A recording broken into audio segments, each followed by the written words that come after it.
नमस्कार फ्रेंड्स।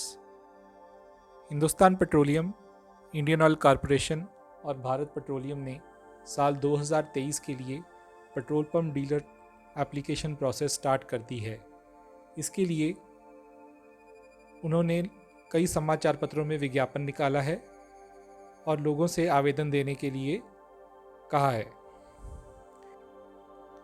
इस वीडियो में हम बात करेंगे कि इन पेट्रोल पंप के लिए कौन अप्लाई कर सकता है, क्या रिजर्वेशन है, कितनी ज़मीन चाहिए, कितना इन्वेस्टमेंट लगेगा, क्या ये संभव है कि आप ज़ीरो इन्वेस्टमेंट के साथ भी पेट्रोल पंप डीलरशिप के लिए अप्लाई कर सकते हैं। इसके अलावा चयन प्रक्रिया क्या होगी, सिलेक्शन प्रोसेस के बारे में हम बात करेंगे।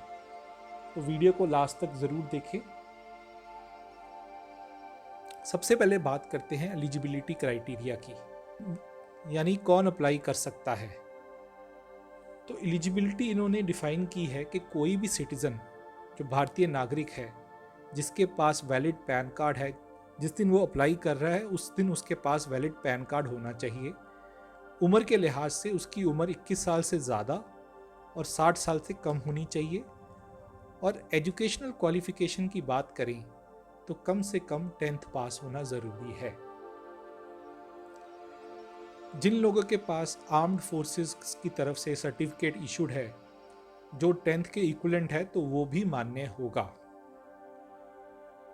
तो अगर ये सारी शर्तें कोई भी व्यक्ति इन शर्तों पे खरा उतरता है तो वो डीलरशिप के लिए अप्लाई कर सकता है। तो अगला जो प्रश्न आता है कि ज़मीन की क्या आवश्यकता है, क्या आपके पास ज़मीन होनी ज़रूरी है। तो जो एडवर्टीजमेंट निकाली गई है उसमें इन्होंने कहाँ कहाँ पे पेट्रोल पंप की रिक्वायरमेंट है, कहाँ कहाँ पे आवश्यकता है, वो एरिया, वो शहर, वो गांव, वो सब मेंशन किया है। अब उसमें इन्होंने 3 कैटेगरी में इस लैंड की रिक्वायरमेंट को डिवाइड किया है।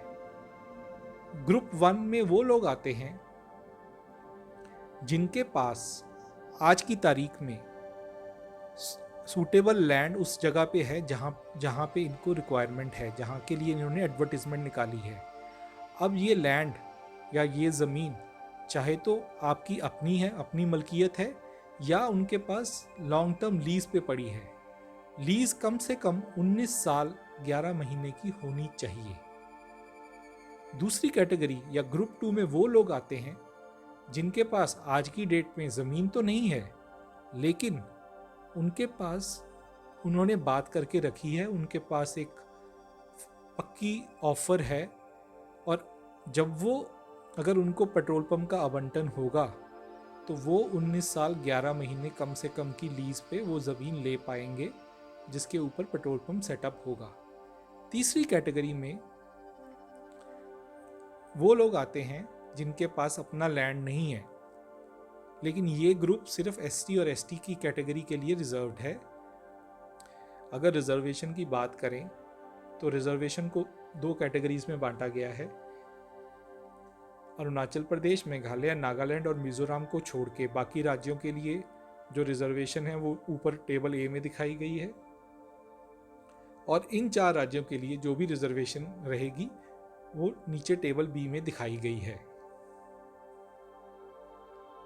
अब अगला क्वेश्चन है कि इन्वेस्टमेंट यानी कि निवेश कितना करना होगा। तो इसके लिए इन्होंने कई तरह की फीस अपने ब्रोशर में मेंशन की है। अगर हम इन्वेस्टमेंट की बात करें तो अगर तो ये जैसे इसमें दिखाया गया है कि ये SC कैटेगरी के लिए है तो finance to be arrange by the applicant is zero. तो आपको कोई फाइनेंस अरेंज नहीं करना। Estimated fund requirement for the development of infrastructure, यानी कि पेट्रोल पंप खड़ा करने के लिए, उसका इंफ्रास्ट्रक्चर खड़ा करने के लिए, यानी कि पेट्रोल पंप का इंफ्रास्ट्रक्चर सेटअप करने के लिए भी ज़ीरो इन्वेस्टमेंट की ज़रूरत है। सिक्योरिटी डिपॉजिट 3 लाख का बोला गया है, जबकि फिक्स्ड फ़ी भी ज़ीरो है।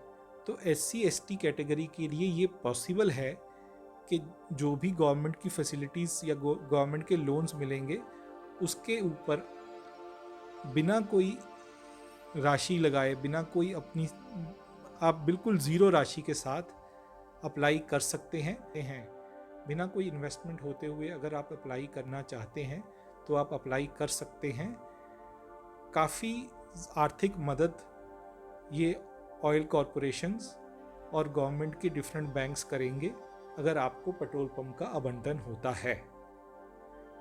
अगर बात करें दूसरी कैटेगरीज के लिए जैसे ओबीसी, जनरल, तो हर लोकेशन के अगेंस्ट ये मेंशन किया गया है या ये स्पेसिफाइड है कि ये किस कैटेगरी के लिए ये पेट्रोल पंप आरक्षित है।